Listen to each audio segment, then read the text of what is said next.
आज का विषय है ईसाई धर्म में रहस्यवाद व वर्तमान स्थिति। ईसाई धर्म के ऊपर विशाल साहित्य उपलब्ध है। इस साहित्य में आत्मा और ईश्वर के अनुभव को जानने के लिए मैं काफी गहराई तक गया। मैंने पाया कि ईसाई धर्म में भी बहुत से महात्मा ऐसे हुए जिन्होंने काफी गहराई से आत्मा का अनुभव किया। यह अनुभव हमारे मनीषियों के समान था, जिसे उपनिषदों और धार्मिक शास्त्रों में वर्णन किया गया है।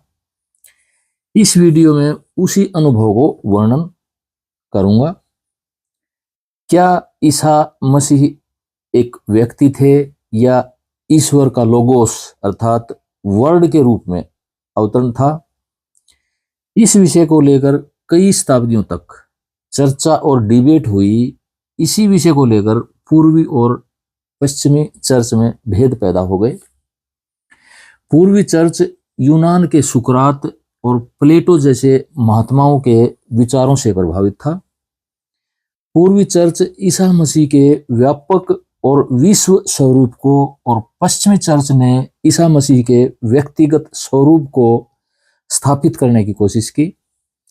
अंत में पश्चिमी चर्च कामयाब हुआ यह मनवाने में कि ईसा मसीह को एडम और ईव के द्वारा किए गए काम वासना के अपराध की सजा मिली और वे माँ मैरी जो एक कुंवारी माँ थी, उनसे उनका जन्म बिना किसी आदमी के संपर्क से हुआ था, आकाशवाणी से हुआ था और सारी मानव जाति एडम और ईव के पाप का परिणाम है, जिसके लिए पूरी मानवता अपराधी है और इलाज केवल कन्फेशन है अर्थात ईश्वर से माफी है, पश्चाताप है।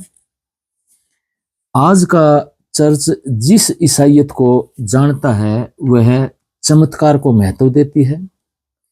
इस संघर्ष के बाद जिस ईसाइयत का जन्म हुआ उसके एक हाथ में बाइबल थी और दूसरे हाथ में तलवार व रोटी थी। ईसाई धर्म में पैदा हुए रहस्यवादियों के ईसा मसीह इस चर्च से भिन्न थे। उनका ईसा मसीह व्यक्ति की और कण कण की आत्मा में रहने वाला ईश्वर था, जो पूरी मानवता का उद्धार करने के लिए अवतरित हुआ था। इन रहस्य दर्शियों का अनुभव भारतीय मनीषियों के बहुत करीब था। यही कहानी मैं आपको आने वाली 1, 2 या 3 वीडियो में सुनाने वाला हूं। हजारों वर्ष पहले वैदिक ऋषियों ने यह परिकल्पना की थी कि पृथ्वी ही नहीं बल्कि संपूर्ण ब्रह्मांड में शांति हो, अमन हो और सब जीवों का शांतिपूर्ण सहवास हो। आगे चलकर महाराजा अग्रसेन ने इस विचार को अपने राज्य में अमली जामा पहनाया और एक खुशहाल व विकासशील राज्य की स्थापना की, जिसमें कोई भी दुखी नहीं था और सभी व्यक्ति एक दूसरे की सहायता करते थे। उस राज्य में कोई भी व्यक्ति यदि बाहर से आकर बसता था तो सभी लोग उसकी मदद के लिए 1-1 रुपया और 1-1 ईंट दान में देते थे, ताकि वह व्यक्ति अपना काम स्थापित कर सके। वह राज्य आध्यात्मिक साम्यवाद का एक अनूठा उदाहरण था। लेकिन पश्चिमी जगत में पृथ्वी पर ईश्वर का साम्राज्य, यह संदेश ईसा मसीह के आने के बाद प्रबल रूप से जनसाधारण की आवाज बनकर गूंजने लगा। देखते देखते ईसा मसीह सम्राट की आंखों की किरकिरी बन गए।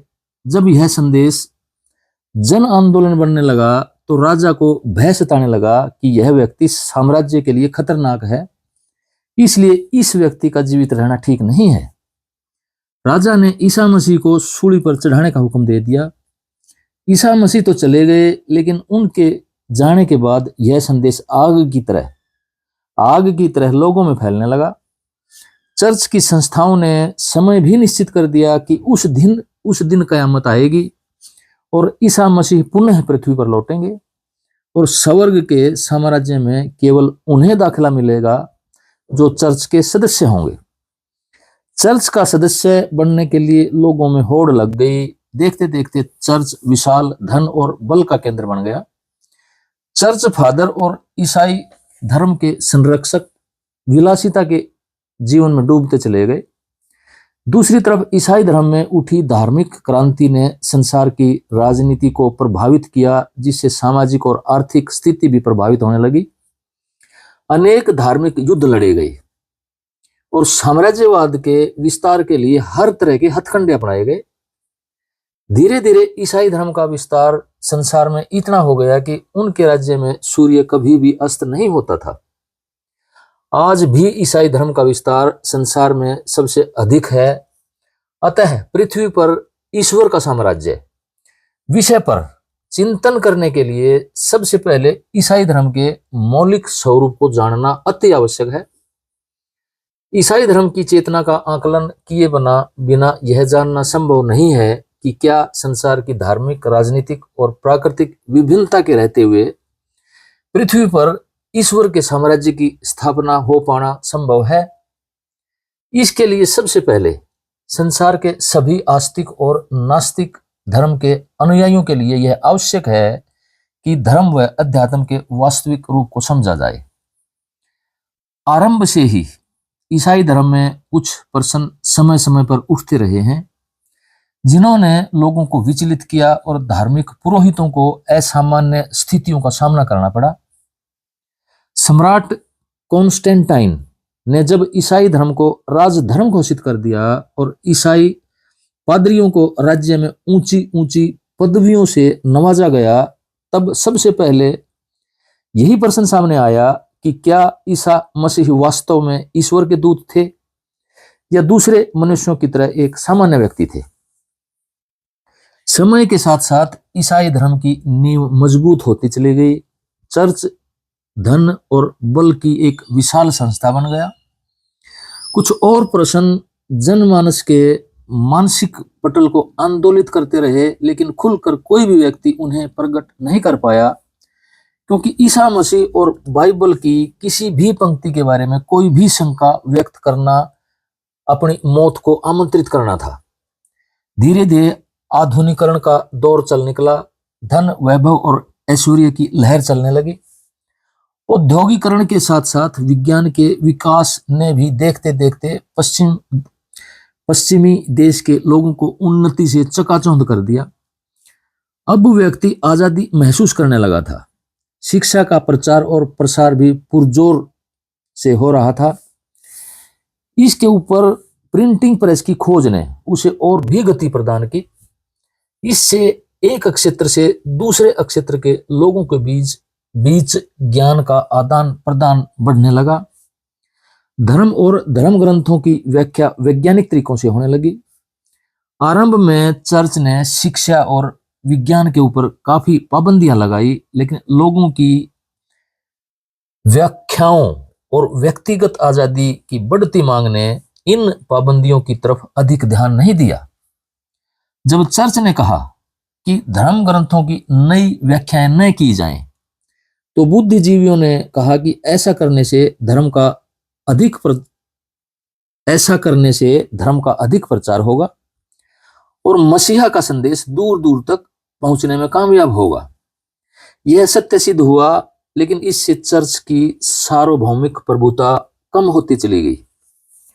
लोगों ने भी ईसा मसीह और बाइबल की पूर्णता पर संदेह उठाने आरंभ कर दिए। बाइबल का निर्माण ईसा मसीह की मृत्यु से काफी समय बाद हुआ। भिन्न भिन्न लोगों द्वारा बताई गई स्मृतियों को जोड़कर इस धार्मिक पुस्तक की रचना की गई। ईसा मसीह जो हजारों साल आगे की बात कर रहे थे, उन्हें जन साधारण के लिए समझ पाना आसान नहीं था। भिन्न भिन्न व्यक्तियों ने अपने स्वभाव और पसंद के आधार पर उनकी शिक्षाओं को मणिबद्ध किया, यानी कि लिखा, जिनका आंशिक या पूरी तरह से अर्थ ही बदल गया। जनसाधारण हमेशा से चमत्कारों को नमस्कार करता आया है, इसलिए ईसा मसीह को भी चमत्कार पुरुष के रूप में स्थापित किया गया। उनकी आत्मा का अनुभव मुख्य नहीं था, बल्कि उनके मसीहा रूप को और चमत्कारों को अधिक प्रचारित किया गया। ऐसा नहीं है कि उस समय यहूदी धर्म आत्मिक संपदा से खाली था।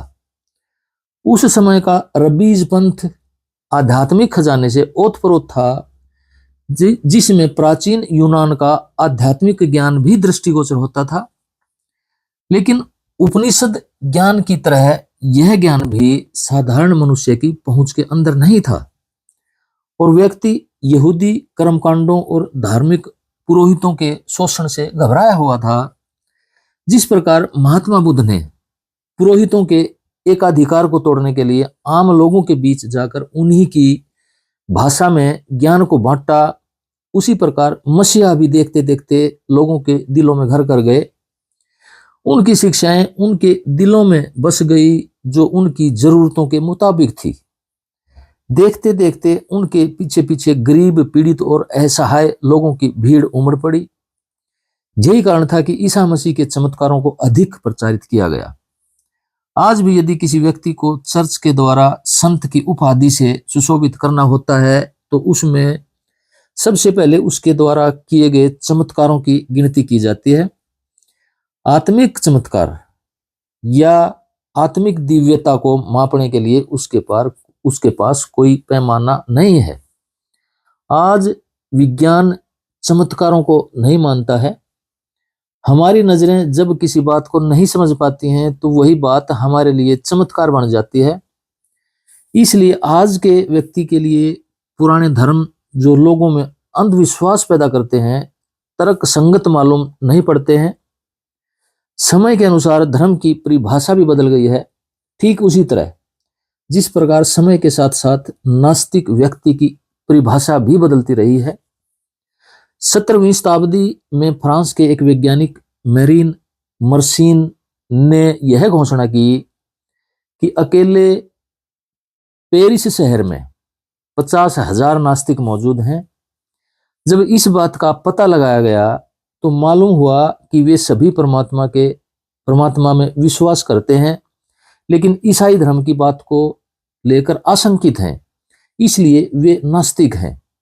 आज का आस्तिक व्यक्ति कुछ समय पहले नास्तिकों की श्रेणी में गिना जा सकता था। वैज्ञानिक युग के आते ही नया दर्शन खुलने लगा।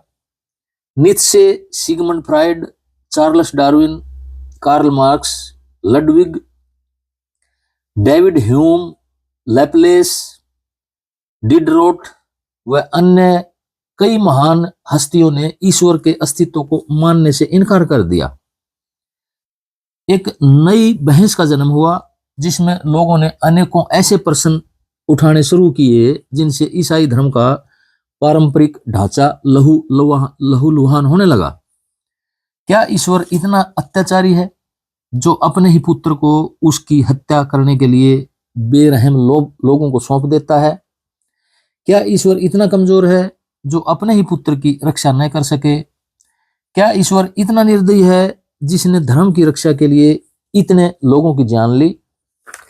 लाखों यहूदियों को मार डाला और आपसी विरोध के कारण प्रोटेस्टेंट, कैथोलिक और प्यूरिटेनिक ईसाइयों ने एक दूसरे पर अपनी श्रेष्ठता सिद्ध करने के लिए खून की होलियां खेली। क्या ईश्वर को एडम के पाप का पहले से ज्ञान नहीं था? यदि था तो फिर यह पाप क्यों होने दिया और संपूर्ण मानवता को उस पाप का अधिकारी क्यों बनाया? जिसने अपने फरिश्ते माइकल द्वारा एडम को मुक्ति का इतना कठिन रास्ता क्यों समझाया, जो इतनी हत्याओं, धार्मिक जिहादों अर्थात क्रूसेड्स और आपसी नफरत को जन्म देता है? एडम की मुक्ति का एक साधारण रास्ता भी तो हो सकता था, फिर ऐसा क्यों किया? क्या उसका दिमाग एक मनुष्य के दिमाग से अधिक नहीं है? क्या उसका रूप मनुष्य के रूप से अधिक नहीं है? यदि वह इतना अपूर्ण, अक्षम, हत्यारा और दरिंदा है, तो फिर ऐसे ईश्वर के अस्तित्व को क्यों स्वीकार किया जाए? क्या ईसा मसीह कुंवारी मैरी के गर्भ से बिना पुरुष का संपर्क किए पैदा हो सकते हैं? ट्रिनिटी अर्थात ईश्वर अर्थात पिता, पुत्र और पवित्र आत्मा, यानी कि ईश्वर, पुत्र और पवित्र आत्मा के सिद्धांत ने तो हमेशा ही पूर्वी और पश्चिमी चर्च को आपस में आंदोलित किया है।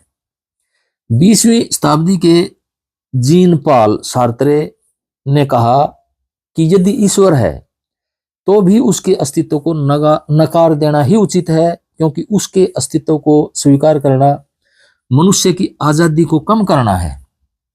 मोरिस पोंटी ने भी 20वीं शताब्दी में कहा कि यदि हम ईश्वर को पूर्ण मानते हैं तो फिर हमारे लिए प्राप्त करने के लिए क्या बचता है। कैमस ने कहा कि लोगों को बहादुरी के साथ ईश्वर के अस्तित्व को नकार देना चाहिए ताकि वे अपना सारा प्यार मानवता को लुटा सकें। ईश्वर के अस्तित्व को मानना हमारी रचनात्मक शक्ति को कम करता है। यदि वह हमारी समस्याओं को सुलझाने में हमारी मदद करता है तो भी वह हमारी उपलब्धि और हमारे आश्चर्य को कम करता है। लॉजिकल पॉजिटिविस्ट, लिंग्विस्टिक दर्शन आदि से संबंधित संस्थाओं के बुद्धिजीवियों ने ईश्वर की मृत्यु की घोषणा कर दी। जिस ईश्वर को हम अपने जीवन में न देख सकें, अपने जीवन में न जी सकें, जिसे किसी इंद्रिय अनुभव से सिद्ध भी न किया जा सके, आखिर ऐसे झूठे वादों वाले और असिद्धि युक्त ईश्वर का मनुष्य के जीवन में होने का क्या अर्थ है। दूसरी तरफ दूसरे लोगों ने वकालत की कि धर्म का होना बहुत ही जरूरी है, इसके लिए सब कुछ अस्त व्यस्त हो जाएगा, कुछ भी गलत न रहेगा, मनुष्य स्वार्थी हो जाएगा, व्यक्तिगत हो जाएगा, समाज में अफरा तफरी मच जाएगी, नास्तिक साम्राज्य और भी अधिक अत्याचारी हो सकता है, उसमें भी व्यक्तिगत स्वतंत्रता बाध्य हो जाएगी, मनुष्य जो सपनों के सहारे जीता है उसका जीवन बाधित हो जाएगा। आज के सपने ही कल की वास्तविकता है। आज जो असंभव दिखाई देता है, सौपन दिखाई देता है, वही कल को वास्तविकता का जामा पहन लेता है। इसलिए व्यक्ति का सपना लेना अवरुद्ध हो जाएगा। धर्म और परमात्मा को असीमित और अनंत मानकर वह सौपन लेता है, ऊंची उड़ानें भरता है। यदि उसका उड़ान भरना बंद हो जाएगा तो उसका जीवन नीरस हो जाएगा। मनुष्य का जीवन आशाओं पर टिका हुआ है, इसलिए परम आशा का होना भी जरूरी है। वह हमेशा पूर्ण पुरुष की एक तस्वीर अपने दिमाग में बनाकर रखता है और वह तस्वीर उसे संसार में मिल पानी कठिन है, इसलिए वह हमेशा पूर्ण बनने के लिए और आगे बढ़ने के लिए हमेशा प्रयत्नशील रहता है। इस बारे में मार्क्सवादी दार्शनिक अर्नस्ट ब्लोच कहते हैं कि ईश्वर का विचार मानवता के लिए स्वाभाविक है। सारा मानव जीवन भविष्य की तरफ देखता है। हम अपने जीवन में अपूर्णता और अधूरापन अनुभव करते हैं। पशुओं के विपरीत हम कभी भी संतुष्ट नहीं होते हैं और हमेशा और अधिक की कामना करते हैं। इसलिए जीवन में हर एक मोड़ पर हम स्वयं के पार जाने का और विकास करने का प्रयत्न करते हैं ताकि हम अगली सीढ़ी पर पैर रख सकें। पैदा होने के बाद बच्चा लड़खड़ा कर चलता है और लड़खड़ाने वाला बच्चा अपनी इस कमी को पार कर बड़ा बच्चा बनना चाहता है। इस प्रकार यह जीवन आगे बढ़ता है। हमारे सारे सौपन और इच्छाएं हमेशा अप्राप्त को प्राप्त करने के विचार की तरफ केंद्रित रहते हैं। यहां तक धार्मिक दर्शन भी इसी आश्चर्य के साथ आगे बढ़ता है। जबकि इसमें सब कुछ भूल जाना होता है, फिर भी अभी नहीं का ख्याल नहीं छूट पाता है। समाजवाद भी इसी अटोपिया की कल्पना को लेकर आगे बढ़ता है। जबकि कार्ल मार्क्स ने किसी भी प्रकार की निष्ठा अर्थात फेथ को नकार दिया है, इसलिए जहां भी आशा है वहीं पर धर्म भी है। ब्लोच ने ईश्वर को ऐसे आदर्श के रूप में देखा जो मनुष्य के अंदर का ईश्वर हो, कहीं दूर का नहीं। आधुनिक ईसाई ने ऐसे धर्म की परिकल्पना की है जिसमें ईश्वर मनुष्य के रूप में न हो और हर समय उसका अंगी संगी भी हो। संसार में व्याप्त होकर भी मनुष्य की सारी अपूर्णताओं, रंग रूप, जाति पाति, समय व देश की सभी सीमाओं के पार हो, जो एक दूसरे से नफरत नहीं करे, बल्कि सारे संसार में प्रेम और सद्भाव का संदेश फैलाए। यही कारण है कि 60 के दशक के बाद पश्चिमी संसार में हिंदू धर्म के ब्रह्म आत्मा के सिद्धांत को स्वीकार किया जा रहा है। बौद्ध धर्म की शिक्षाओं और योगिक क्रियाओं को अधिक ख्याति मिल रही है। इसके साथ साथ वेदांत को भी स्वीकृति मिल रही है। मनुष्य रहस्यवादी धर्मों की तरफ मुड़ रहा है, जो उसे अधिक धार्मिक नियमों में बांधे नहीं, बल्कि उसकी व्यक्तिगत आजादी का भी ख्याल रखे। वह किसी का गुलाम नहीं बने, बल्कि स्वयं का मालिक हो। ईश्वर के साम्राज्य की किसी पदवी का मोहताज नहीं हो, बल्कि ईश्वर के सामर्थ्य में वह भी एक अटूट और अभिन्न अंग हो। मृत्यु के बाद नहीं, बल्कि इसी जन्म में वह ईश्वर के आनंद और ऐश्वर्य का भागी बन सके। अब इसके आगे का वर्णन नेक्स्ट वीडियो में करेंगे। राधा स्वामी।